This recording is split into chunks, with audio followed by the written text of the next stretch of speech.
श्री गणेशाय नमः। श्री हरि श्री वामन पुराण 31वां अध्याय। वामन द्वारा 3 पग भूमि की याचना तथा विराट रूप से तीनों लोकों को 3 पग में नाप लेना और बलि का पाताल में जाना। लोमहर्षण बोले, बलि ने वनों और पर्वतों के साथ संपूर्ण पृथ्वी को शोभ से भरी देखकर हाथ जोड़ करके शुक्राचार्य को प्रणाम कर पूछा, आचार्य देव, समुद्र तथा पर्वतों के साथ पृथ्वी के शुद्ध होने का क्या कारण है और अग्निदेव असुरों के भागों को क्यों नहीं ग्रहण कर रहे हैं? बलि के इस प्रकार प्रश्न करने पर वेदज्ञों में श्रेष्ठ बुद्धिमान शुक्राचार्य ने चीर काल तक ध्यान लगाकर और तथ्य समझकर दैत्येंद्र से कहा, कश्यप के घर में जगत योनि संसार को उत्पन्न करने वाले सनातन परमात्मा वामन के रूप में अवतीर्ण हो गए हैं। दानव श्रेष्ठ वे ही प्रभु तुम्हारे यज्ञ में आ रहे हैं। उन्हीं के पैर रखने से पृथ्वी में विक्षोभ हो रहा है, जिससे यह पृथ्वी कांप रही है। ये पर्वत भी कांप रहे हैं और सिंधु में जोरों की लहरें उठ रही हैं। इस भूमि में उन भूतपति भगवान को वहन करने की शक्ति नहीं है। ये ही परमात्मा देव, असुर, गंधर्व, देवों, मनुष्यों एवं महासुरों को धारण करते हैं। जगत को धारण करने वाले भगवान कृष्ण की ही यह गंभीर अचिंत्य माया है, जिस माया के द्वारा यह संसार कार्य धारक भाव से शुद्ध हो रहा है। उनके सन्निधान होने के कारण देवताओं के शत्रु दैत्य लोग यज्ञ भाग पाने के योग्य नहीं रह गए हैं। अतएव तीनों अग्निदेव भी भाग को असुरों के भाग को नहीं ले रहे हैं। शुक्राचार्य की बात सुनने के बाद बलि के रोंगटे खड़े हो गए। उसके बाद बलि ने शुक्राचार्य से कहा, ब्राह्मण, मैं धन्य एवं कृत्य हो गया जो स्वयं यज्ञ के अधिपति भगवान लगातार मेरे यज्ञ में पधार रहे हैं। कौन दूसरा पुरुष मुझसे श्रेष्ठ है? सदैव सावधान रहने वाले योगी लोग जिन नित्य परमात्मा को देखना चाहते हैं, वे ही देव मेरे यज्ञ में कृपा कर पधार रहे हैं। आचार्य, मुझे जो करना चाहिए उसे आप आदिष्ट कीजिए। शुक्राचार्य बोले, असुर, वेदों का विधान है कि यज्ञ भाग के भोक्ता देवता है, परंतु दैत्य तुमने यज्ञ भाग का भोक्ता दानवों को बना दिया है। यह वेद विधान के विपरीत किया है, विधान का उल्लंघन किया है। ये ही देव सतव गुण का आश्रय लेकर विश्व की स्थिति और पालन करते हैं और ये ही सृष्टि भी करते हैं। फिर ये ही प्रभु स्वयं प्रजा का जीवों का अंत भी करते हैं। विष्णु स्थिति के कार्य में, कल्याण में, मर्यादा के स्थापन में तत्पर हो गए हैं। अतः आपको निश्चय ही बंदी होना है। महाभाग, इस पर विचार कर तुम्हारे मन में जैसी इच्छा हो वैसा करो। दैत्यपते, देखना, तुम थोड़ी सी भी वस्तु देने के लिए उनसे प्रतिज्ञा मत करना। यथार्थ व्यर्थ की कोमल और मधुर बातें करना महासुर कृत्य एवं देवताओं का कार्य पूरा करने वाले तथा दैत्यों के ऐश्वर्य के लिए प्रयत्नशील भगवान श्री कृष्ण के याचना करने पर मैं देवताओं के हेतु पर्याप्त धन दूंगा, ऐसा कहना। बलि बोले, ब्राह्मण, मैं दूसरों के याचना करने पर भी नहीं है ऐसा कैसे कह सकता हूँ? फिर संसार के पापों को दूर करने वाले उन देव से कहने की तो बात ही क्या है? विविध प्रकार के व्रतों एवं उपवासों से जो परमेश्वर ग्रहण किए जाने योग्य हैं, वे ही गोविंद मुझसे दो इस प्रकार कहेंगे तो इससे बढ़कर मेरे लिए और भाग्य क्या हो सकता है? जिनके लिए दम, समाधि, सोच, भीतरी बाहरी पवित्रता आदि गुणों से युक्त लोग यज्ञ उपकरणों एवं संपत्तियों को लगाकर यज्ञ करते हैं, वे ही यज्ञेश यज्ञ के स्वामी यदि मुझसे तो इस प्रकार कहेंगे तो मेरे लिए हुए सभी कर्म सफल हो गए और हमारा तपश्चरण भी सफल हो गया, क्योंकि विश्व के स्वामी स्वयं मुझसे दो इस तरह कहेंगे, गुरुदेव क्या अपने यहाँ याचक रूप में आए इन उन परमेश्वर से नहीं है, मैं ऐसा कहूँ ये तो उचित नहीं जचता। भले ही प्राणों का त्याग कर दूंगा, किंतु किसी भी याचक मनुष्य से नहीं है यह नहीं कह सकता। दूसरों के भी याचना करने पर जब मैंने नहीं है ऐसा नहीं कहा, तो आज अपने यहाँ स्वयं पूर्ण परमेश्वर के आ जाने पर मैं यह कैसे कहूँगा कि नहीं है। दान के कारण यदि कठिनाई आती है तो फिर तो उसे वीर पुरुष प्रशंसनीय प्रशंसनीय ही मानते हैं, क्योंकि दान का महत्व उससे और बढ़ जाता है। गुरु हे, हाँ, साधारणतया यह समझा जाता है कि जो दान बाधा डालने वाला नहीं होता वह निस्संदेह बलवान कहा गया है, पर ऐसा प्रसंग नहीं आ सकता, क्योंकि मेरे राज्य में ऐसा कोई भी नहीं है जो सुखी न हो और न कोई रोगी या दुखी ही है, न कोई किसी के द्वारा उद्विजित किया जाता है और न कोई शम आदि गुणों से रहित है। महाभाग सभी लोग हष्ट पुष्ट पुण्यात्मा धर्म परायण तृप्त एवं सुखी हैं। अधिक क्या है, मैं तो सदा सुखी हूँ। मुनि शार्दुल, आपके मुख से सुनकर मुझे यह मालूम हो गया कि मैं यहाँ पर विशिष्ट दान रूपी बीज का शुभ फल प्राप्त कर रहा हूँ। वे हरि यदि मुझसे दान लेकर देवताओं की पुष्टि करते हैं तो यज्ञ से आराधित वे हरि मुझ पर निश्चय ही प्रसन्न है। यदि श्रेष्ठ बीज ऐसा दान महान योग्य पात्र पूज्य जनार्दन को मिल गया तो फिर मुझे क्या नहीं मिला। निश्चय ही मेरा यह दान विशिष्ट गुणों वाला है और देवता मेरे ऊपर प्रसन्न है। दान के उपभोग की अपेक्षा दान देना 100 गुना सुख देने वाला माना गया है।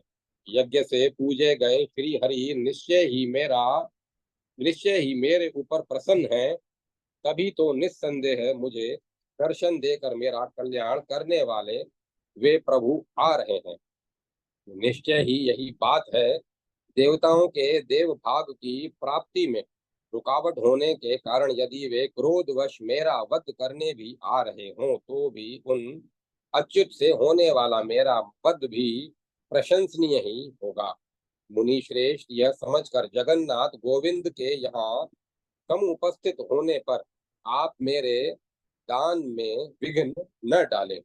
लोमहर्षण बोले, शुक्राचार्य और बलि में इस प्रकार बात हो ही रही थी कि सर्वदेव में अचिंत्य भगवान अपनी माया से अपना वामन रूप धारण कर वहां पहुंच गए। उन प्रभु को यज्ञ स्थान में उपस्थित देखकर दैत्य लोग उनके प्रभाव से अशांत और तीव्र तेज से रहित हो गए। उस महायज्ञ में एकत्र उपस्थित वशिष्ठ विश्वामित्र गर्ग एवं अन्य श्रेष्ठ मुनिजन अपना अपना जप करने लगे। बलि ने भी अपने संपूर्ण जन्म को सफल माना, किंतु उसके बाद इधर खलबली मच गई और संक्षुब्ध होने के कारण किसी ने कुछ भी नहीं कहा। उनके देदीप्यमान तेज के कारण प्रत्येक ने देवादिदेव की पूजा की। उसके बाद वामन रूप में प्रत्यक्ष प्रकट हुए विष्णु भगवान ने लोगों से पूजित होने के बाद एक दृष्टि से चारों ओर देखकर उन विनम्र दैत्यपति एवं मुनिवरों को देखा तथा यज्ञ अग्नि यजमान यज्ञ कर्म में अधिकृत सदस्यों एवं द्रव्य की सामग्रियों की प्रशंसा की। विप्रों तत्काल ही सभी सदस्य गण यज्ञ मंडप में उपस्थित पात्र स्वरूप वामन के प्रति साधु साधु कहने लगे। उस समय हर्ष में विहल होकर महासुर बलि ने अर्घ लिया और गोविंद की पूजा की तथा उनसे यह कहा। बलि ने कहा, वामन देव, अनंत स्वर्ण और रत्नों के ढेर तथा हाथी घोड़े स्त्रियां वस्त्र आभूषण गाय तथा ग्राम समूह ये सभी वस्तुएं समस्त पृथ्वी अथवा आपकी जो अभिलाषा हो वह मैं देता हूँ। आप अपना अभिष्ट बतलाएं। मेरे प्रिय लगने वाले समस्त अर्थ आपके लिए हैं। दैत्यपति बलि के इस प्रकार प्रसन्नता पूर्वक उदार वचन कहने पर वामन का आकार धारण करने वाले भगवान ने हंसते हुए दुर्बोध वाणी में कहा, राजन, मुझे अग्निशाला के लिए 3 पग भूमि दें। स्वर्ण ग्राम एवं रत्न आदि उनकी इच्छा रखने वाले याचकों को प्रदान करें। बलि ने कहा, हे पदधारियों में श्रेष्ठ, 3 पग भूमि से आपका कौन सा स्वार्थ सिद्ध होगा? 100 अथवा 100,000 पग भूमि आप मांगिए। श्री वामन ने कहा, हे दैत्यपते, मैं इतना पाने से ही कृत्य हूँ। मेरा स्वार्थ इतने से ही सिद्ध हो जाएगा। आप दूसरे याचना करने वाले याचकों को उनके इच्छा अनुकूल दान दीजिएगा। महात्मा वामन की यह वाणी सुनकर बलि ने उन महात्मा वामन को 3 पग भूमि देने के लिए वचन दे दिया। दान देने के लिए हाथ पर जल गिरते ही अवामन विराट बन गए। तत्क्षण उन्होंने उन्हें अपना सर्वदेवमय स्वरूप दिखाया और चंद्र और सूर्य उनके दोनों नेत्र, आकाश सिर, पृथ्वी दोनों चरण, पिशाच पैर की उंगलियां एवं गृहक हाथों की उंगलियां थे। जानुओं में विश्वे देवगण, दोनों जंघाओं में सुरश्रेष्ठ साध्य गण, नखों में यश एवं रेखाओं में अप्सराएं थी। समस्त नक्षत्र उनकी दृष्टियां, सूर्य किरणों के प्रभु सूर्य किरणें प्रभु के केश, तारकाएं उनके रोम कूप एवं महर्षि गण रोम में स्थित है। विदिशाएं उनकी बाहें, दिशाएं उन महात्मा के कर्ण, दोनों अश्वनी कुमार श्रवण एवं वायु उन महात्मा के नासिका स्थान पर थे। उनके प्रसाद में मधुर हास्य छटा में चंद्रदेव तथा मन में धर्म आश्रित थे। सत्य उनकी वाणी तथा जीवा सरस्वती थी। देव माता अदिति उनकी ग्रीवा, विद्या उनकी बलियां, स्वर्ग द्वार उनकी गुदा तथा त्वष्टा एवं पुषा उनकी भोहें थे। वैश्वानर उनके मुख तथा प्रजापति वृषण थे।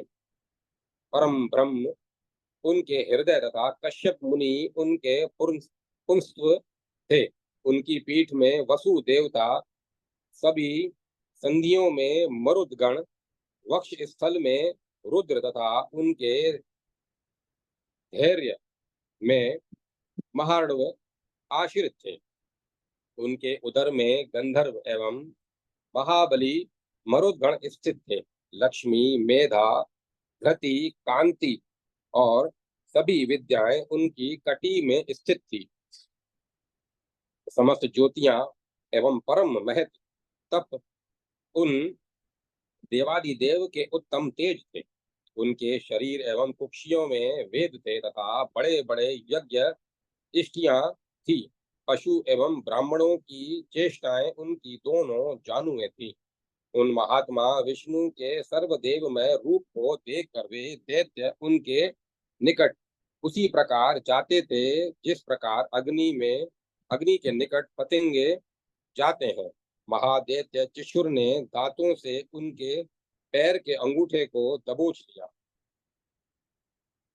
फिर भगवान ने अंगूठे से उसकी ग्रीवा पर प्रहार किया और अपने पैरों एवं हाथों के तलवे से समस्त असुरों को रगड़ डाला तथा विराट शरीर धारण करके शीघ्र ही उन्होंने पृथ्वी को उनसे छीन लिया। भूमि को नापते समय चंद्र और सूर्य उनके स्तनों के मध्य स्थित थे तथा आकाश के नापते समय उनके सिक्त प्रदेश जांग में स्थित हो गए एवं परम उधर्व लोक का अतिक्रमण करते समय देवताओं की रक्षा करने में स्थित श्री विष्णु के जानु मूल घुटने के स्थान में चंद्र एवं सूर्य स्थित हो गए। कुरुक्रम लंबी डगों वाले विष्णु ने तीनों लोकों को जीतकर एवं उन बड़े बड़े असुरों का वध कर तीनों लोक इंद्र को दे दिए। शक्तिशाली भगवान विष्णु ने पृथ्वी तल के नीचे स्थित सुतल नामक पाताल को बलि के लिए दे दिया। तदंतर सर्वेश्वर विष्णु ने दैतेश्वर से कहा, मैंने तुम्हारे द्वारा दान के लिए दिए हुए जल को अपने हाथ में ग्रहण किया है, अतः तुम्हारी उत्तम आयु कल्प प्रमाण की होगी। तथा वैश्वस्वत वैश्वस्त वैश्वस्वत मनवंतर का काल व्यतीत होने पर एवं सार्वणिक मनवंतर के आने पर तुम इंद्र पद प्राप्त करोगे, इंद्र बनोगे। इस समय के लिए मैंने समस्त भुवन को पहले ही इंद्र को दे रखा है। 71 चतुर्युगी के काल से कुछ अधिक काल तक जो समय की व्यवस्था है, अर्थात एक मनवंतर के काल तक मैं उसके इंद्र के विरोधियों को अनुशासित करूंगा। बलि पूर्व काल में उसने बड़ी श्रद्धा से मेरी आराधना की थी, अतः तुम मेरे कहने से सुतल नामक पाताल में जाकर मेरे आदेश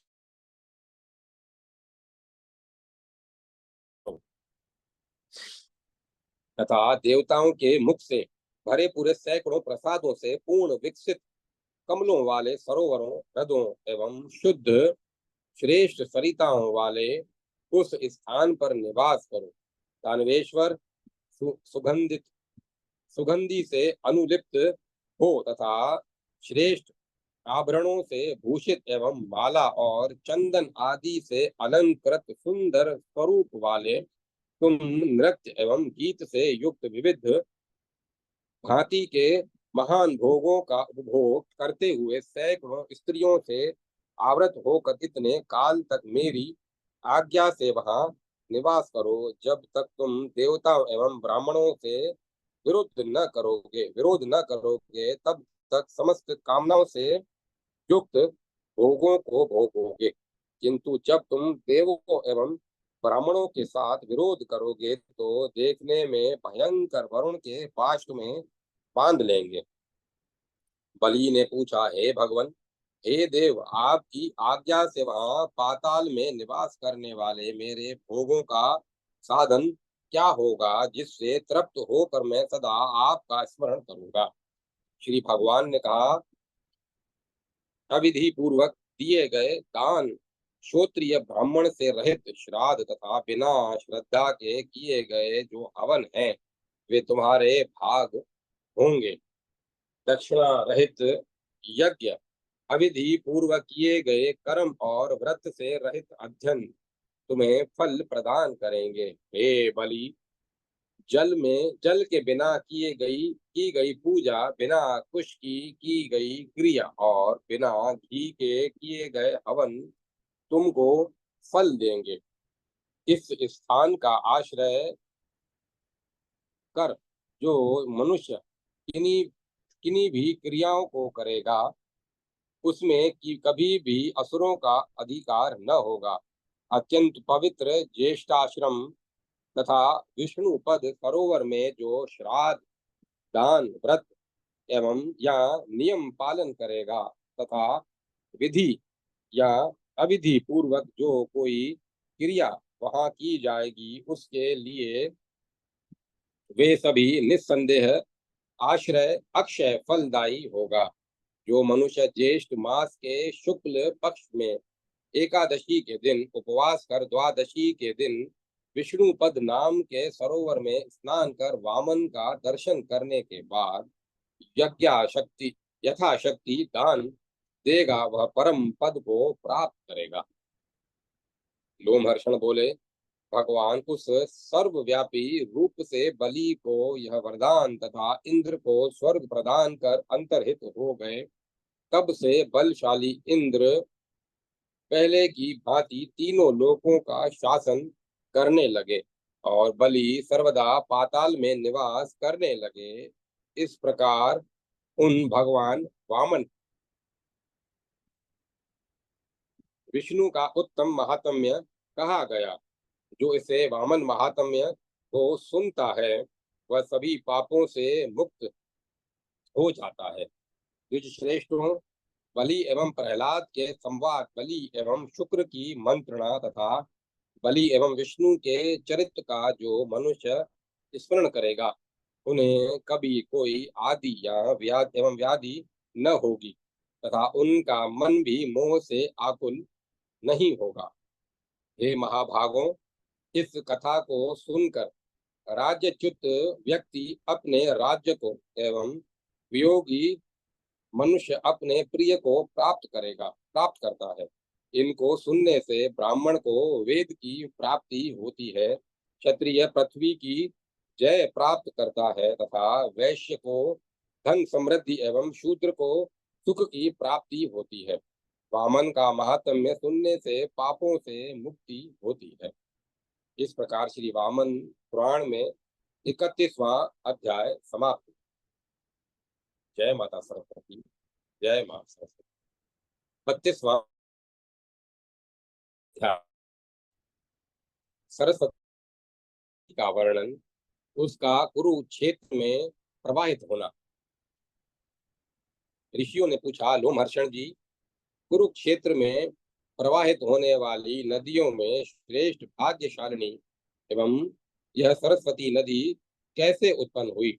सरोवर में जाकर अगल बगल में अपने दोनों तटों पर तीर्थों की स्थापना करती हुई दृश्य और अदृश्य रूप से यह शुभ नदी किस प्रकार पश्चिम दिशा को हो गई, यह इस सनातन तीर्थ वंश का विस्तार पूर्वक वर्णन करें।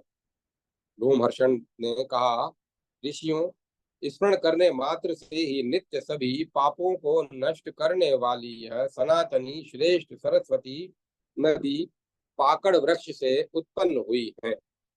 यह पवित्र जलधारमयी महानदी हजारों पर्वतों को तोड़ती फोड़ती हुई प्रसिद्ध द्वैत वन में प्रविष्ट हुई।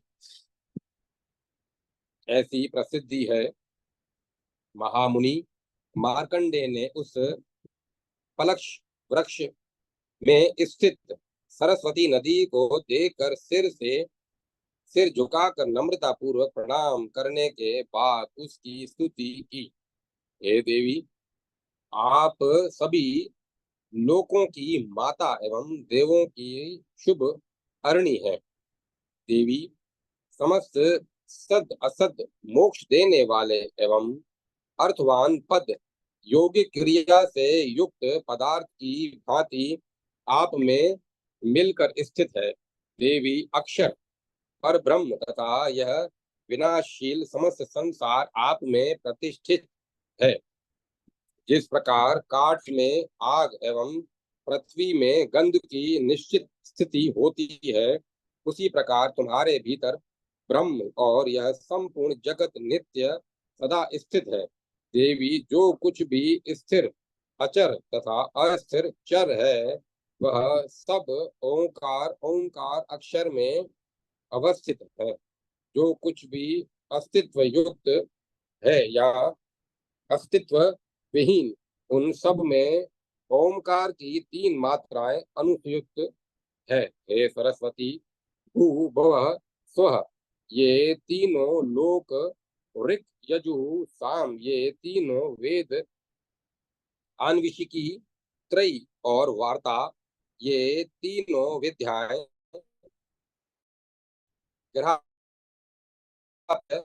आग्नेय दक्षिणाग्नि ये तीनों अग्नियां, सूर्य चंद्र इन अग्नि ये तीनों ज्योतियां, धर्म अर्थ काम ये तीनों वर्ग, सतव रज तम ये तीनों गुण, ब्राह्मण क्षत्रिय वैश्य ये तीनों वर्ण, तीनों वेद, वात, पित्त, कफ ये तीनों धातुएं तथा जागृत, स्वप्न, सुषुप्ति ये तीनों अवस्थाएं एवं पिता, पितामह, प्रपितामह ये तीनों पितर इत्यादि ये सभी ओमकार के एकमात्रतः स्वरूप आपके रूप है।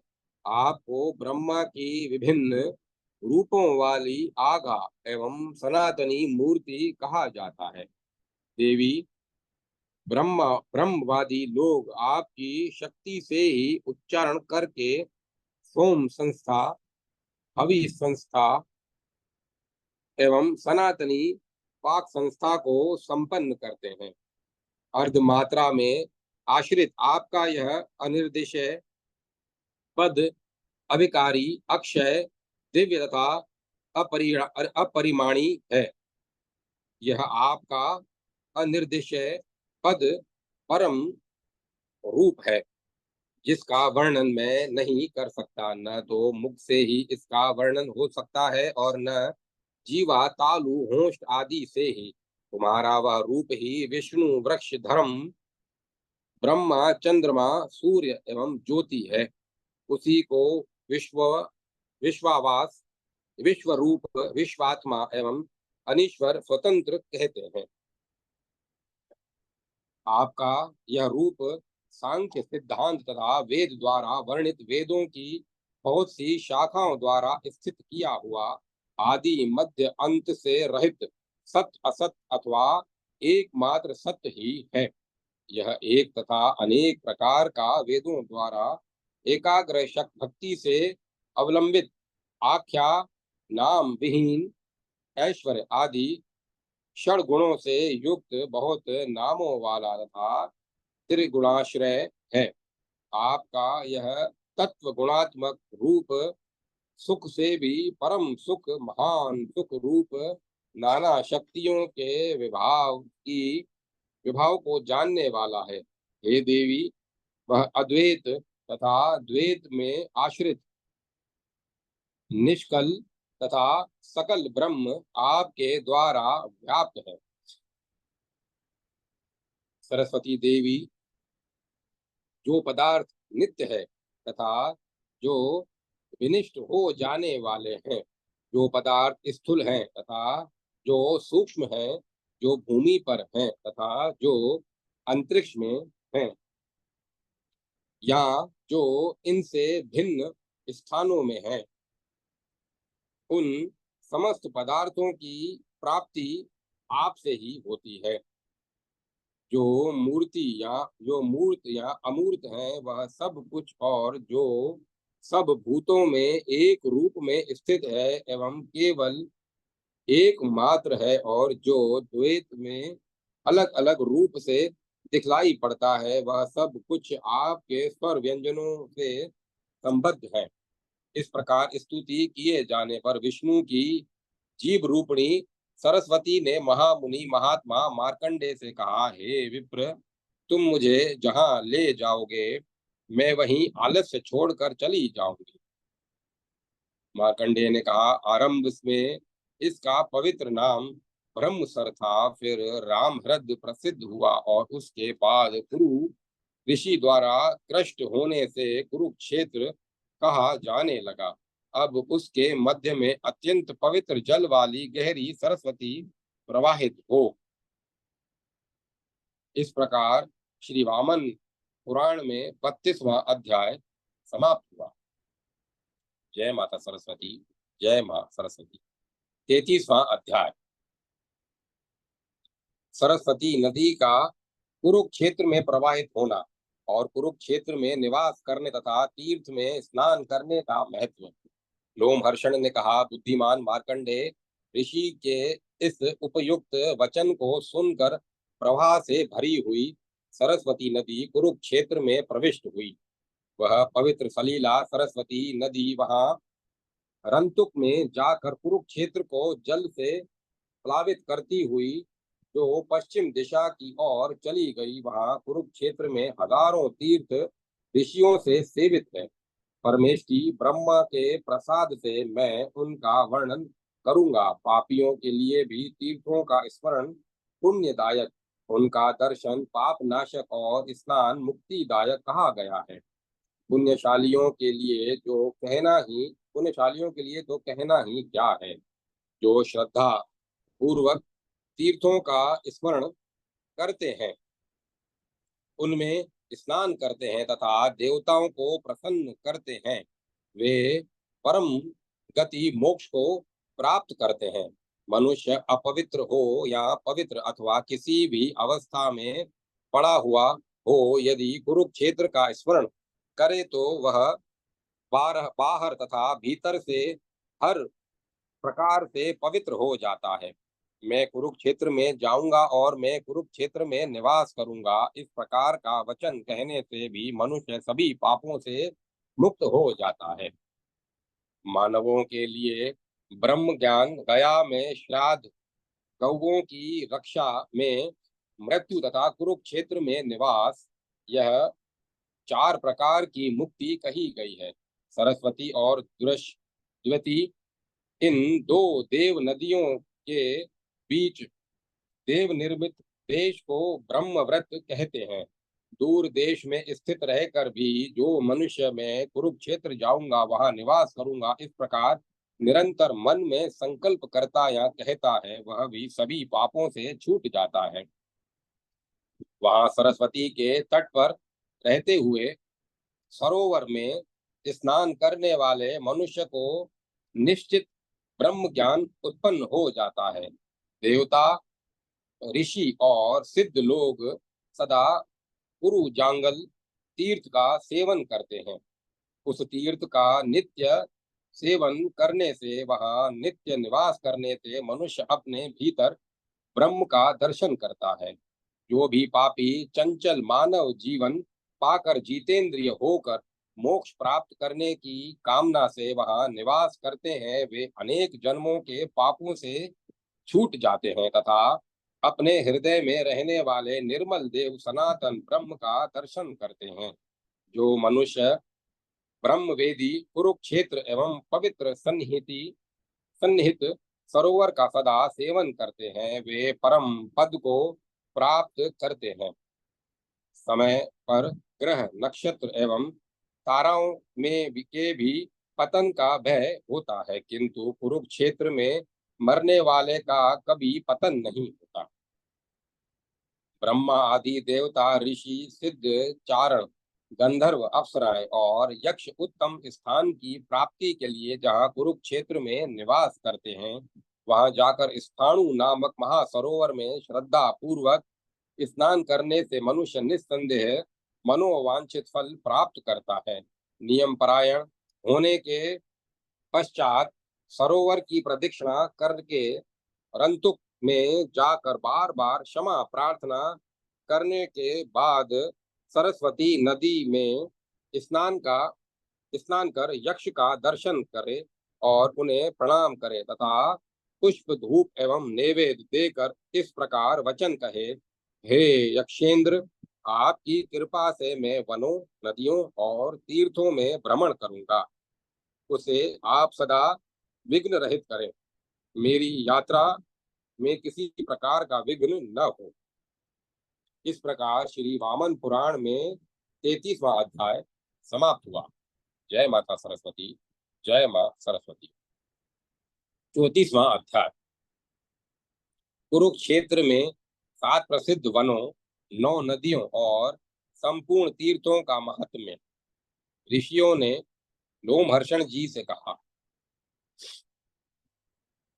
मुने, आप हमसे उन 7 वनों, 9 नदियों, समग्र तीर्थों एवं तीर्थ स्नान के फल का वर्णन करें। पुराण वेताओं में सर्वश्रेष्ठ मुने जिस जिस विधान से जिस तीर्थ का जो फल होता है, उन सब को आप विस्तार पूर्वक बतलाएं। लोमहर्षण ने कहा, ऋषियों, कुरुक्षेत्र के मध्य में जो 7 वन हैं, उनका मैं वर्णन करता हूँ, आप लोग उसे सुने। उन वनों के नाम सभी पापों को नष्ट करने वाले तथा पवित्र हैं। उन वनों के नाम हैं पवित्र काम्यक वन, महान अदिति वन, पुण्यप्रद व्यास वन, फल की वन, सूर्य वन, महान मधुवन तथा सर्व कल्पक्षम नाशक पवित्र शीत वन, ये ही 7 वन हैं हे द्विजों। अब नदियों के नाम को मुझसे सुनो। उनके नाम हैं पवित्र सरस्वती नदी, वेतणी नदी, महापवित्र आपगा, मंदाकिनी, गंगा, मधुस्रवा, वासु नदी, आपनाशिनी, कौशिकी, महापवित्र दृशद्वती, कगर तथा हिरण्यवती नदी।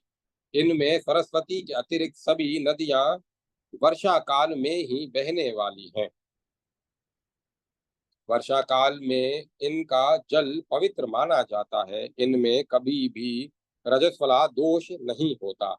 तीर्थ के प्रभाव से ये सभी श्रेष्ठ नदियां पवित्र हैं। हे मुनियों, आप लोग अब प्रसन्न होकर तीर्थ स्नान का महान फल सुने।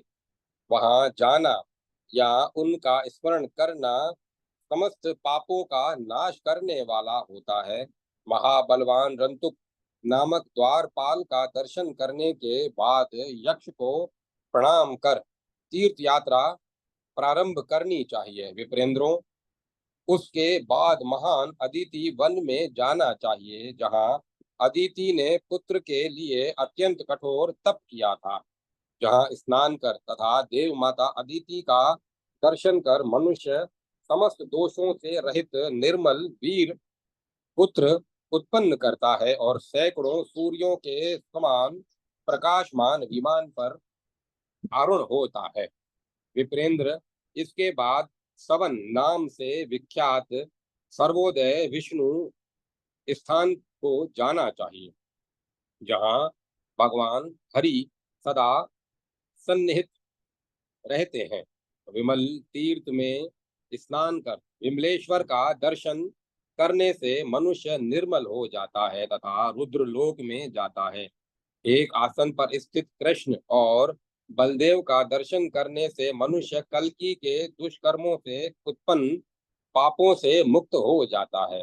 उसके पश्चात तीनों लोकों में विख्यात पारी पारी पलव नामक तीर्थ में जाएं। वहां स्नान करने के पश्चात वेदों सहित ब्रह्मा का दर्शन करने से अथर्व वेद का ज्ञान प्राप्त कर निर्मल स्वर्ग को प्राप्त करता है। कौशिकी संगम तीर्थ में जाकर स्नान कर मनुष्य परम पद को प्राप्त करता है। समस्त पापों से मुक्त करने वाले धरणी के तीर्थ में जाकर स्नान करने से क्षमाशील मनुष्य परम पद की प्राप्ति करता है। समस्त पापों से मुक्त करने वाले धरणी के तीर्थ में जाकर स्नान करने से क्षमाशील मनुष्य परम पद की प्राप्ति करता है। वहां स्नान करने मात्र से पृथ्वी पर मनुष्य द्वारा किए गए समस्त अपराध क्षमा कर दिए जाते हैं।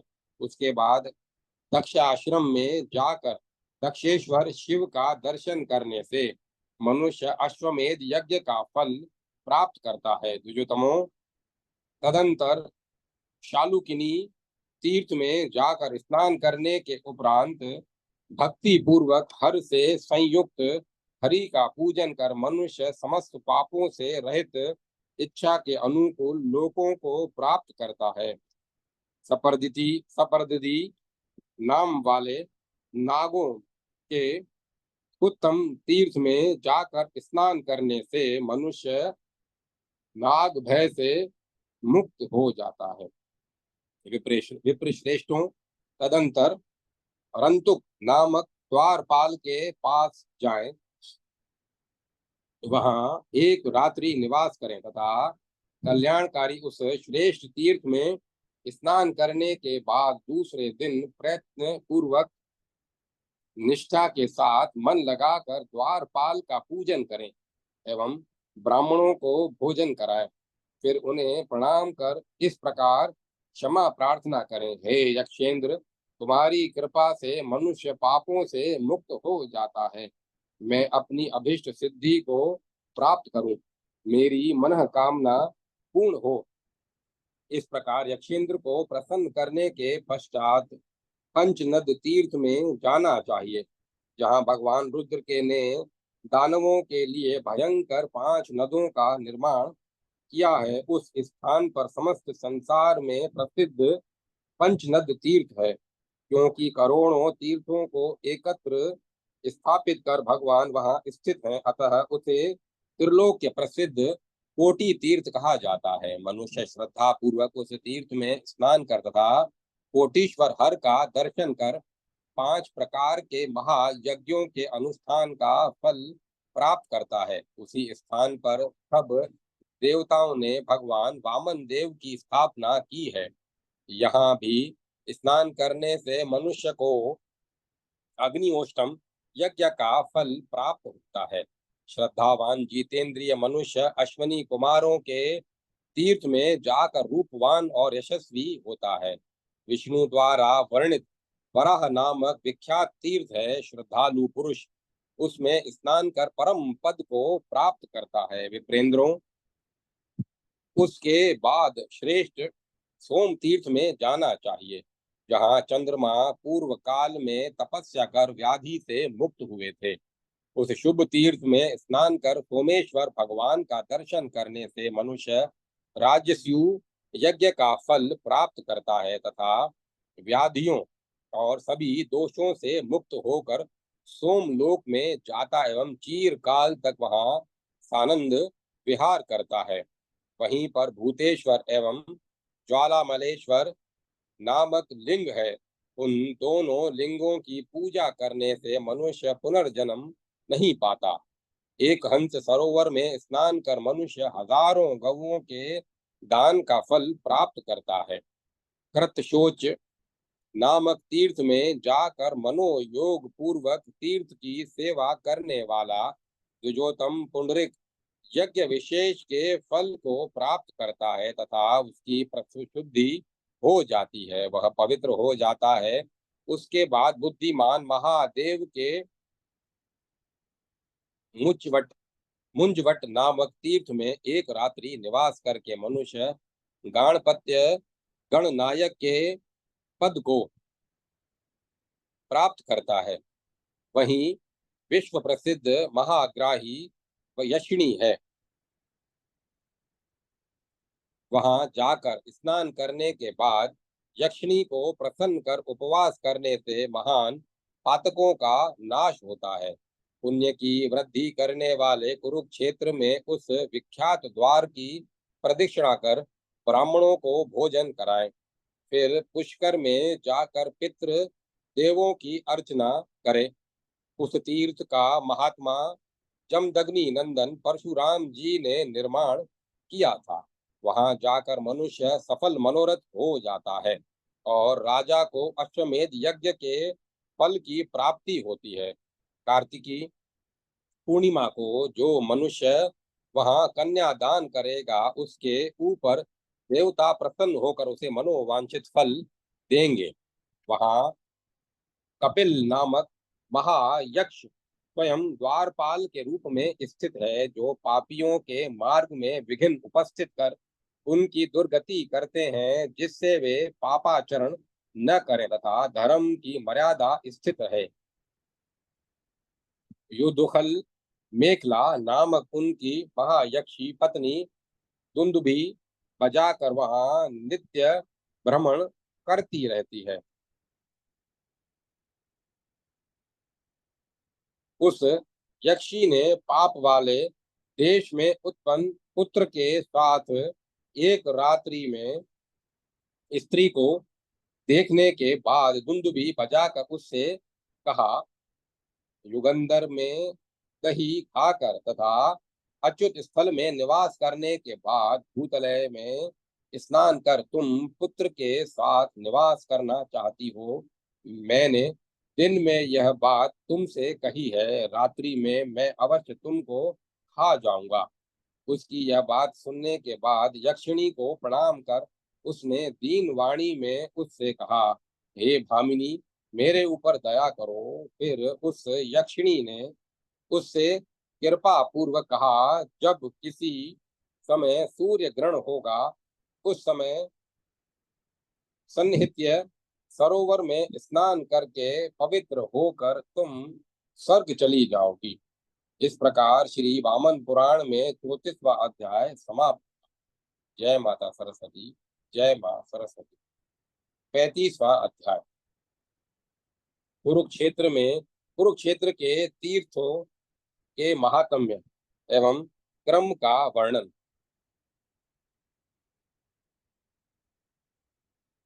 लोमहर्षण ने कहा, इसके बाद तीर्थ का सेवन करने वाले उत्तम द्विज को राम कुंड नामक स्थान में जाना चाहिए। वहां उदीप्त तेजस्वी विप्र वीर राम परशुराम ने बलपूर्वक क्षत्रियों का संहार कर 5 कुंडों को स्थापित किया था। पुरुष सिंह, हम लोगों ने ऐसा सुना है कि परशुराम ने उन कुंडों को रक्त से भरकर उससे अपने पितरों एवं प्रपितामहों का तर्पण किया था। द्विजतमों, उसके बाद उन प्रसन्न पितरों ने परशुराम से कहा था कि महाबाहो भार्गव राम परशुराम विभो, तुम्हारी इस पितृभक्ति एवं पराक्रम से हम सब तुम्हारे ऊपर प्रसन्न हैं। महायशस्विनी, तुम्हारा कल्याण हो, तुम वर मांगो, क्या चाहते हो। पितरों के इस प्रकार कहने पर प्रभावशालियों में श्रेष्ठ राम ने आकाश में स्थित पितरों से हाथ जोड़कर कहा, यदि आप लोग मेरे ऊपर प्रसन्न हैं तथा मुझ पर आप सबकी दया है तो आप पितरों के प्रसाद से मैं पुनः तप से पूर्ण हो जाऊं। रोष से अभिभूत होकर मैंने जो क्षत्रियों का विनाश किया है, आपके तेज द्वारा मैं उस पाप से मुक्त हो जाऊं एवं ये कुंड संसार में विख्यात तीर्थ स्वरूप हो जाए। परशुराम के इस प्रकार के मंगलमय वचन कहने पर उनके परम प्रसन्न पितरों ने हर्षपूर्वक उनसे कहा, पुत्र, पितृभक्ति से तुम्हारा तप विशेष रूप से बढ़े। क्रोध से अभिभूत होने के कारण तुमने क्षत्रियों का जो विनाश किया है, उस पाप से हम तुम मुक्त हो, क्योंकि ये क्षत्रिय अपने कर्म से ही मारे गए हैं। तुम्हारे ये कुंड निस्संदेह तीर्थ के गुणों को प्राप्त करेंगे। जो इन कुंडों में स्नान कर अपने पितरों का तर्पण करेंगे, उन्हें अनेक पितृगण मन की इच्छा के अनुसार वर देंगे। उनकी मनोअभिलक्षित काम कामनाएं पूर्ण करेंगे एवं उन्हें स्वर्ग में शाश्वत निवास प्रदान करेंगे। विप्रों, इस प्रकार वर देकर परशुराम के पितृ उनसे अनुमति लेकर प्रसन्नता पूर्वक वहीं अंतर्हित हो गए। इस प्रकार महात्मा परशुराम के ये राम हृदय परम पवित्र हैं। श्रद्धालु पवित्र कर्मा व्यक्ति ब्रह्मचर्य पूर्वक परशुराम जी के हृदयों में स्नान करने के बाद परशुराम का अर्चन कर प्रचुर स्वर्ण प्राप्त करता है। ब्राह्मणों, तीर्थ सेवी जितेंद्रिय मनुष्य वंश मूलक नामक तीर्थ में जाकर उसमें स्नान करने से अपने वंश की सिद्धि प्राप्त करता है। तीनों लोकों में विख्यात काय शोधन नामक तीर्थ में जाकर उसमें स्नान करने से मनुष्य को निस्संदेह शरीर की शुद्धि प्राप्त होती है और वह शुद्ध देही मनुष्य उस स्थान को जाता है जहाँ से वह पुनः नहीं लौटता, जन्म मरण के चक्कर में नहीं पड़ता। तीर्थपरायण सिद्ध पुरुष तीर्थों में तब तक भ्रमण करते रहते हैं जब तक वे उस काय शोधन नामक तीर्थ में नहीं पहुंचते। मन को नियंत्रित करने वाला मनुष्य उस तीर्थ में शरीर को धोकर प्रक्षालित कर उस परम पद को प्राप्त करता है, जहां से उसे पुनः परावर्तित नहीं होना पड़ता। विप्रवरों, उसके बाद तीनों लोकों में विख्यात लोकों द्वार नाम के तीर्थ में जाना चाहिए, जहाँ सर्वसमर्थ विष्णु ने समस्त लोकों का उद्धार किया था। तीर्थ का स्मरण करने से तत्पर मनुष्य लोकोद्वार नाम के तीर्थ में जाकर उसमें स्नान करने से शाश्वत लोकों का दर्शन प्राप्त करता है। वहाँ विष्णु एवं सनातन देव शिव ये दोनों ही स्थित हैं। उन दोनों देवों को प्रणाम द्वारा प्रसन्न कर फिर मुक्ति का फल प्राप्त करें। तदंतर अनुत्तम शालग्राम एवं श्री तीर्थ में जाना चाहिए। वहां स्नान करने वालों को भगवती लक्ष्मी अपने निकट निवास प्रदान करती है। फिर त्रिलोक के प्रसिद्ध कपिलाहर्द नामक तीर्थ में जाकर उसमें स्नान करने के पश्चात देवता एवं पितरों की पूजा करने से मनुष्य को सहस्त्र कपिला गायों के दान का फल प्राप्त होता है। वहां पर स्थित ऋषियों से पूजित कापिल शरीरधारी महादेव शिव का दर्शन करने से मुक्ति की प्राप्ति होती है। स्थिर अंतःकरण वाला एवं उपवास परायण व्यक्ति सूर्य तीर्थ में जाकर स्नान करने के बाद पितरों का अर्चन करने से अग्निहोत्रम यज्ञ का फल प्राप्त करता है एवं सूर्य लोक हो जाता है। तीनों लोकों में विख्यात हजारों किरणों वाले सूर्य भगवान का दर्शन करने से मनुष्य ज्ञान से युक्त होकर मुक्ति को प्राप्त करता है। तीर्थ सेवन करने वाला मनुष्य क्रमानुसार भवानी वन में जाकर वहां भवानी का अभिषेक करने से सहस्त्र गोदान का फल प्राप्त करता है। प्राचीन काल में अमृत पान करते हुए ब्रह्मा के डकार उदाग्र डकार से सुरभि की उत्पत्ति हुई और वह पाताल लोक में चली गई। उस सुरभि से लोक माताएं सुरभि की पुत्रियां गाय उत्पन्न हुई। उनसे समस्त पाताल लोक व्याप्त हो गया। पितामह के यज्ञ करते समय दक्षिणा के लिए लाई गई एवं ब्रह्मा के द्वारा बुलाई ये गायें विवरण के कारण विवर के कारण भटकने लगी। उस विवर के द्वार पर स्वयं गणपति भगवान स्थित थे। जितेंद्रिय मनुष्य उनका दर्शन करके समस्त कामनाओं को प्राप्त करता है। मुक्ति के आश्रय स्वरूप देवी के संगनी तीर्थ में जाकर स्नान करने से मनुष्य को सुंदर रूप की प्राप्ति होती है तथा वह स्नान करता पुरुष पुत्र पौत्र समन्वित होकर अनंत ऐश्वर्य को प्राप्त करता है और विपुल भोगों का उपभोग कर परम पद को प्राप्त करता है। ब्रह्मव्रत नामक तीर्थ में स्नान करने से मनुष्य निस्संदेह ब्रह्म ज्ञानी हो जाता है एवं वह निज इच्छा के अनुसार अपने प्राणों का परित्याग करता है।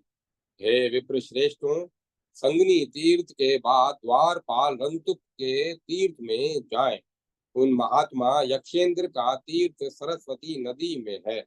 वहां स्नान करके उपवास व्रत परम ज्ञानी व्यक्ति यक्ष के प्रसाद से इच्छित फल प्राप्त करता है। हे विप्रवरों, फिर मुनियों द्वारा प्रशंसा प्राप्त ब्रह्मव्रत तीर्थ में जाना चाहिए। ब्रह्मव्रत से स्नान करने से मनुष्य निश्चय ही ब्रह्म को प्राप्त करता है।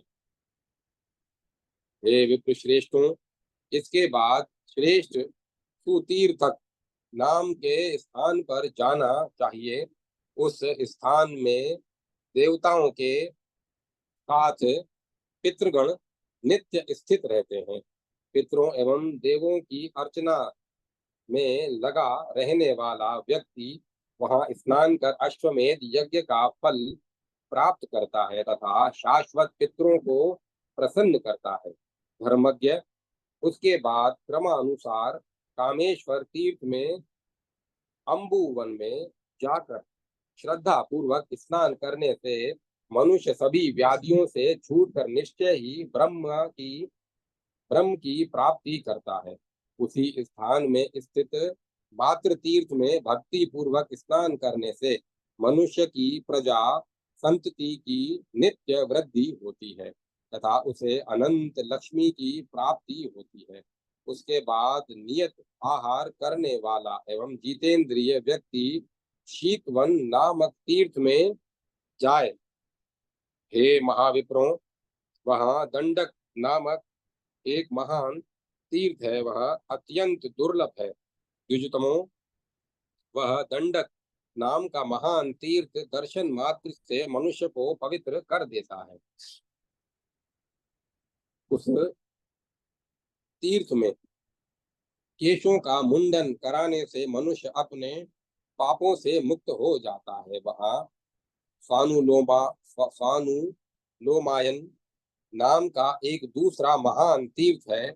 हे द्विजतमो, वहाँ तीर्थ सेवन करने में तत्पर परम ज्ञानी विद्वान लोग रहते हैं। त्रिलोक विख्यात उस तीर्थ में मैं प्राणायामों के द्वारा अपने लोमों का परित्याग करते हैं। अब वे प्राणायाम के द्वारा अपने लोमों का परित्याग करते हैं और वे पवित्रात्मा विप्रगण परम गति को प्राप्त करते हैं।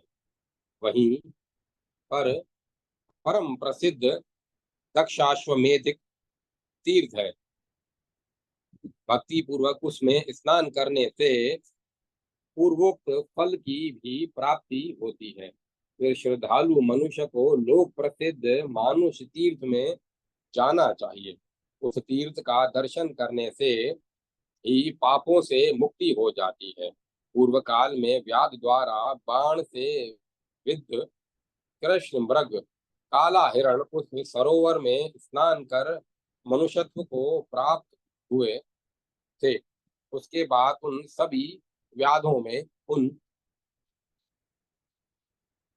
श्रेष्ठ ब्राह्मणों ब्राह्मणों से पूछा, द्विजतमो, हम लोगों द्वारा बाण से पीड़ित मृग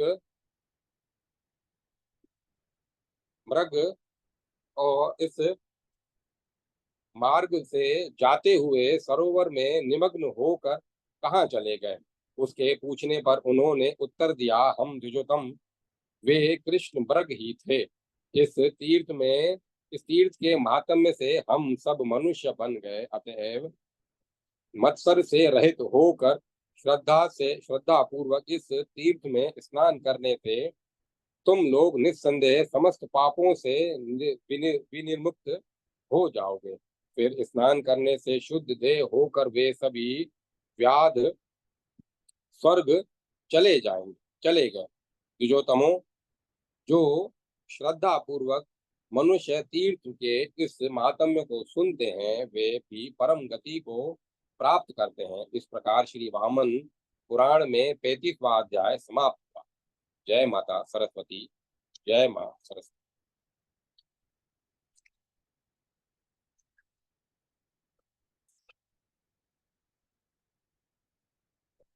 36वां अध्याय कुरुक्षेत्र के तीर्थों के महात्म्य एवं क्रम का अनुप्रांत वर्णन। लोमहर्षण बोले, द्विजतमो, मानुष तीर्थ के पूर्व दिशा में एक कोस पर द्विजों से पूजित आपगा नाम की एक विख्यात नदी है। वहां सावा के चावल को दूध में सिद्ध कर और उसमें घी मिलाकर जो ब्राह्मण को देते हैं उनके पाप ही नहीं रह जाते। जो व्यक्ति उस आपगा नदी के तट पर जाकर श्राद्ध करेंगे वे निस्संदेह समस्त शुभ कामनाओं से पूर्ण होंगे। तभी पितर कहते हैं तथा पितामह लोग स्मरण करते हैं कि हमारे कुल में कोई ऐसा पुत्र या पौत्र उत्पन्न होगा जो आपगा नदी के तट पर जाकर तिल से तर्पण करेगा, जिससे हम सभी सैकड़ों कल्प तक अनंत काल तक तृप्त रहेंगे। भाद्रपद के महीने में विशेषकर कृष्ण पक्ष में चतुर्दशी तिथि को मध्याह्न काल में पिंडदान करने वाला मनुष्य मुक्ति प्राप्त करता है। विप्रवरों, उसके बाद समस्त लोकों में नाम से प्रसिद्ध ब्रह्मा के श्रेष्ठ स्थान में जाना चाहिए। द्विजवरों, वहां ब्रह्म ऋषि कुंड में स्नान करने वाले व्यक्तियों को सप्त ऋषियों की कृपा से 7 सोम यज्ञों का फल प्राप्त होता है।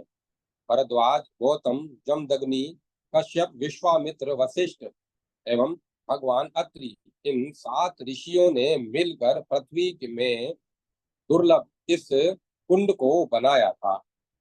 ब्रह्मा द्वारा सेवित होने के कारण यह स्थान ब्रह्मोदुमन दुम्बर कहलाता है। अव्यक्त जन्म वाले ब्रह्मा के उस श्रेष्ठ तीर्थ में स्नान करके मनुष्य ब्रह्मलोक को प्राप्त करता है। इसमें कोई संदेह की बात नहीं है। जो मनुष्य वहां देवताओं और पितरों के उद्देश्य से ब्राह्मणों को भोजन कराएगा, उसके पितर सुखी होकर उसे संसार में दुर्लभ वस्तु प्रदान करेंगे। 7 ऋषियों के उद्देश्य से जो व्यक्ति अलग से स्नान करेगा, वह ऋषियों के अनुग्रह से 7 लोकों का स्वामी होगा। वहां सभी पापों का विनाश करने वाला विख्यात कपिस्थल नामक तीर्थ है, जहाँ वृद्ध वृद्ध केदार नाम के देव स्वयं विद्यमान है। वहां स्नान करने के बाद पिंडी के साथ रुद्र देव का अर्चन करने से मनुष्य को अंतर्ध्यान की शक्ति प्राप्त होती है और वह शिवलोक में आनंद प्राप्त करता है। जो व्यक्ति उस स्थान पर तर्पण करके पिंडी भगवान को प्रणाम कर 3 चुल्लू जल पीता है, वह केदार तीर्थ में जाने का फल प्राप्त करता है। जो व्यक्ति वहां शिव जी के उद्देश्य से चैत्र शुक्ला चतुर्दशी तिथि में श्राद्ध करता है, वह परम पद मोक्ष को प्राप्त कर लेता है। उसके बाद कलसी नाम के तीर्थ में जाना चाहिए, जहाँ भद्रा, निद्रा, माया, सनातनी, कात्यायनी, रूपा, दुर्गा देवी स्वयं अवस्थित हैं। कलसी तीर्थ में स्नान कर उसके तीर पर स्थित दुर्गा देवी का दर्शन करने वाला मनुष्य दुस्तर संसारिक भवबंधन को पार कर जाता है। इसमें तनिक भी संदेह नहीं करना चाहिए। दुर्गा देवी के दर्शन के बाद तीनों लोकों में दुर्लभ सरक तीर्थ में जाना चाहिए। वहां कृष्ण पक्ष की चतुर्दशी तिथि को माहेश्वर देव का दर्शन करके मनुष्य अपने सभी मनोरथों को प्राप्त करता और अंत में विश्व शिवलोक में चला जाता है। द्विज श्रेष्ठों, सरक तीर्थ में 3 करोड़ तीर्थ विद्यमान हैं। सर के बीच कूप में रुद्रकोटि स्थित है। उस सर में यदि व्यक्ति स्नान कर रुद्रकोटि का स्मरण करता है तो निस्संदेह उसके द्वारा रुद्रकोटि पूजित हो जाते हैं और रुद्रों के प्रसाद से वह व्यक्ति समस्त दोषों से छूट जाता है।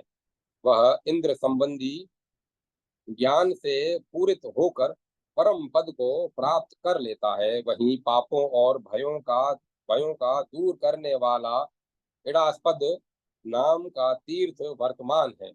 इस इड़ास्पद नाम के तीर्थ के दर्शन से ही मनुष्य मुक्ति को प्राप्त कर लेता है। वहां स्नान करके पितरों एवं देवों का पूजन करने से मनुष्य की दुर्गति नहीं होती और उसे मनोवांछित वस्तु प्राप्त होती है।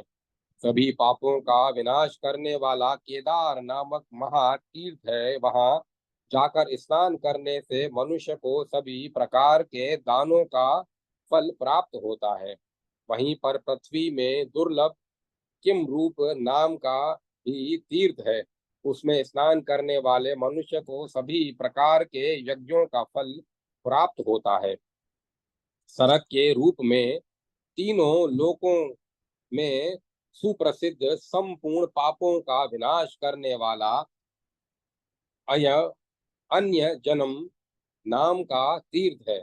नरसिंह का शरीर धारण कर शक्तिशाली दानव हिरणाक्ष का वध करने के बाद विष्णु पशु योनि में स्थित सिंहों में प्रेम करने लगे।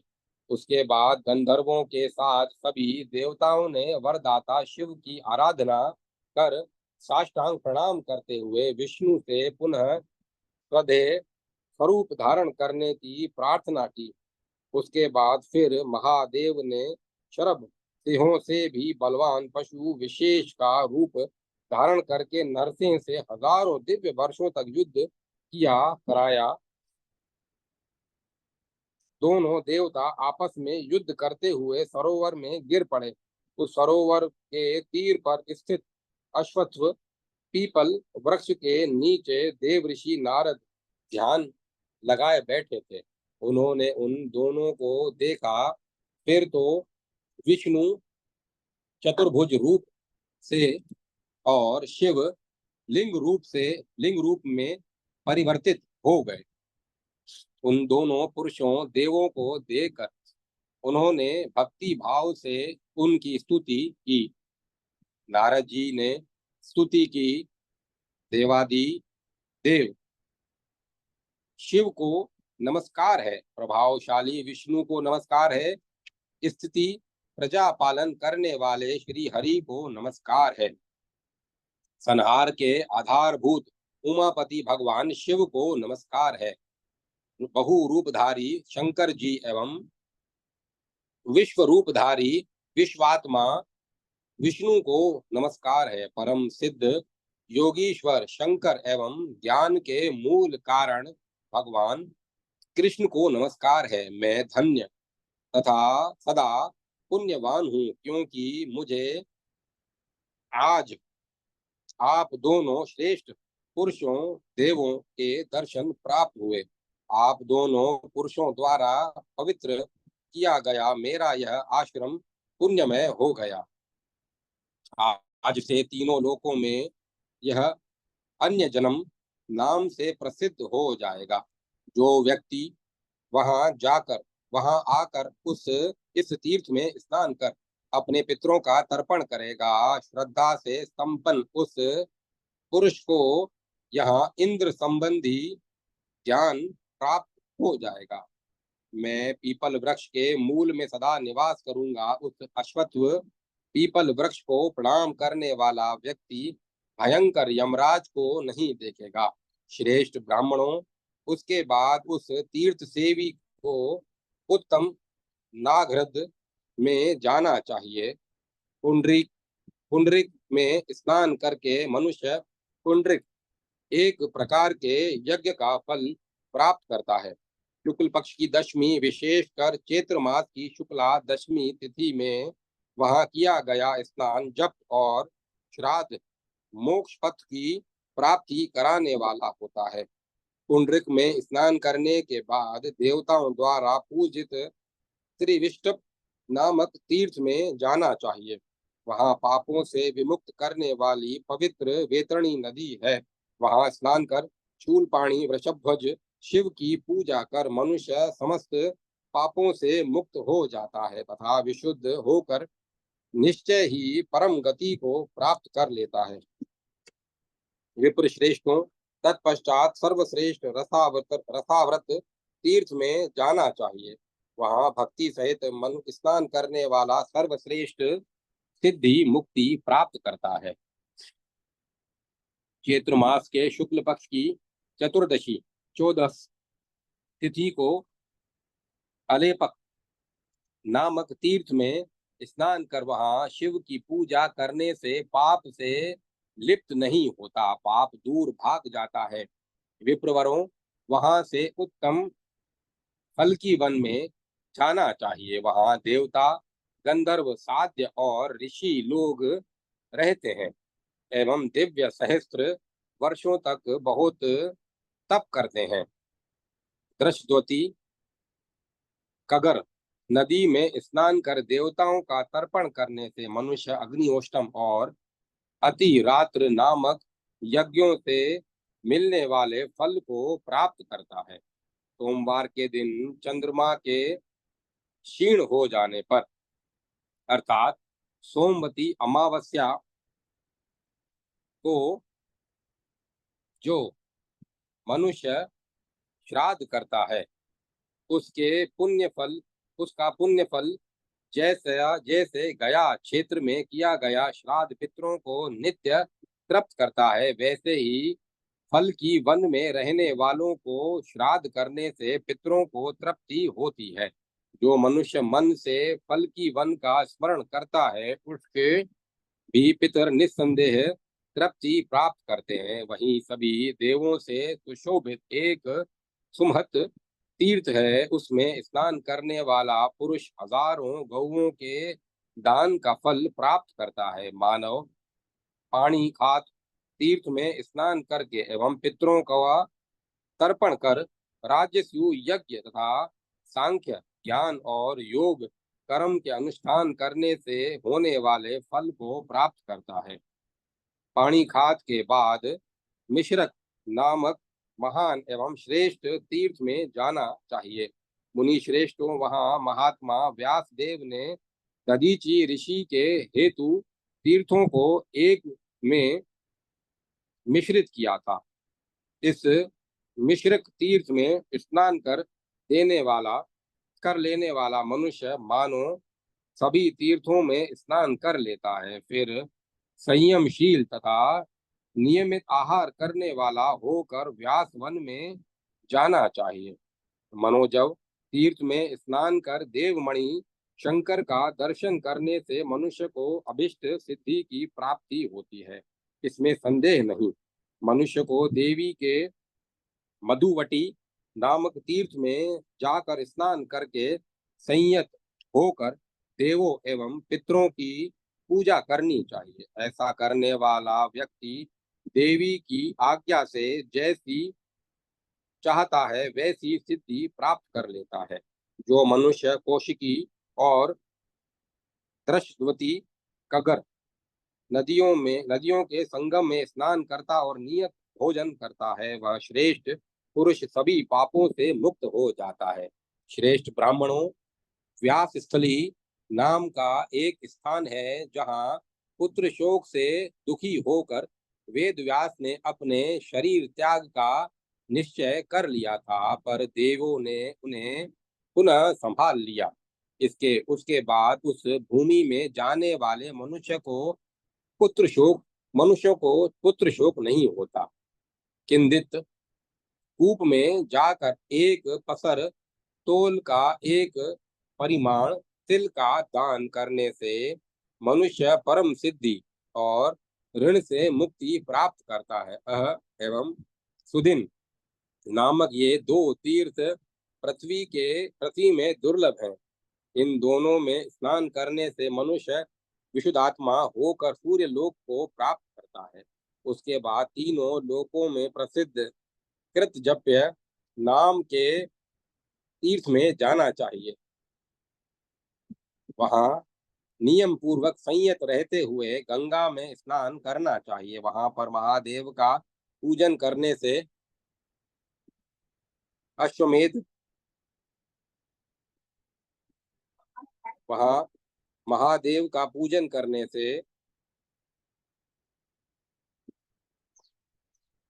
अश्वमेध यज्ञ का फल प्राप्त होता है। वहीं पर कोटि तीर्थ स्थित है। वहां श्रद्धा पूर्वक स्नान कर कोटीश्वर नाथ का दर्शन करने से मनुष्य कोटि यज्ञों का फल प्राप्त कर लेता है। उसके बाद तीनों लोकों में प्रसिद्ध वामन तीर्थ में जाना चाहिए, जहाँ प्रभावशाली विष्णु ने वामन रूप धारण कर बलि का राज्य छीन कर इंद्र को दे दिया था। वहां विष्णु पद तीर्थ में स्नान कर वामन देव की पूजा कर समस्त पापों से शुद्ध होकर छूटकर मनुष्य विष्णु के लोक को प्राप्त कर लेता है। वहीं पर सभी पापों को नष्ट करने वाला ज्येष्ठाश्रम नाम का तीर्थ है, उसका दर्शन कर मनुष्य मुक्ति प्राप्त करता है, इसमें संदेह नहीं। ज्येष्ठ महीने के शुक्ल पक्ष की एकादशी तिथि को उपवास कर द्वादशी तिथि के दिन स्नान कर मानव मनुष्यों में श्रेष्ठता बड़प्पन प्राप्त करता है। वहाँ सर्वाधिक प्रभावशाली विष्णु भगवान ने यज्ञादि में दीक्षित लगे हुए प्रतिष्ठित एवं सम्मान्य तथा विष्णु भगवान की आराधना में परायण ब्राह्मणों को सम्मानित किया था। उन्हें दिए गए पात्रक, श्राद्ध और अनेक प्रकार के दान अक्षय एवं मनवंतर तक स्थिर रहते हैं। वहीं तीनों लोकों में विख्यात कोटि तीर्थ है। उस तीर्थ में स्नान कर मनुष्य करोड़ों यज्ञों के फल प्राप्त करता है। उस तीर्थ में कोटीश्वर महादेव का दर्शन कर मनुष्य उन महादेव की कृपा से गणपत्य पद, गणनायकत्व की उपाधि प्राप्त करता है। और वहीं महात्मा सूर्यदेव का महान तीर्थ है। उसमें भक्ति पूर्वक स्नान कर मनुष्य सूर्य लोक में महान माना जाता है। श्रेष्ठ ब्राह्मणों, कोटि तीर्थ के बाद पाप का नाश करने वाले कुलोतारण तीर्थ में जाना चाहिए, जिसे प्राचीन काल में विष्णु ने वर्णाश्रम धर्म का पालन करने वाले मनुष्यों को तारने के लिए बनाया था। जो मनुष्य ब्रह्मचर्य व्रत से विशुद्ध मुक्ति की इच्छा करते हैं, ऐसे लोग भी उस तीर्थ में जाकर परम पद का दर्शन कर लेते हैं। ब्रह्मचारी, गृहस्थ, वानप्रस्थी और सन्यासी वहां स्नान कर अपने कुल के साथ साथ साथ 21 पूर्व पुरुषों का उद्धार कर देते हैं।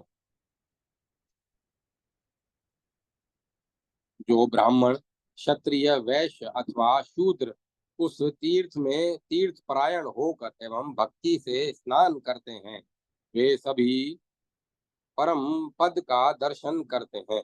और जो दूर रहता हुआ भी वामन सहित कुरुक्षेत्र का स्मरण करता है, वह भी मुक्ति प्राप्त कर लेता है। फिर वहां निवास करने वाले का तो कहना ही क्या है। इस प्रकार श्री वामन पुराण में 36वां अध्याय संपूर्ण हुआ। जय माता सरस्वती। जय मां सरस्वती। ओम नमः शिवाय। ओम नमो भगवते वासुदेवाय। ओम तत्सत। ओम तत्सत। ओम तत्सत। अब कथा को विराम दिया जाता है।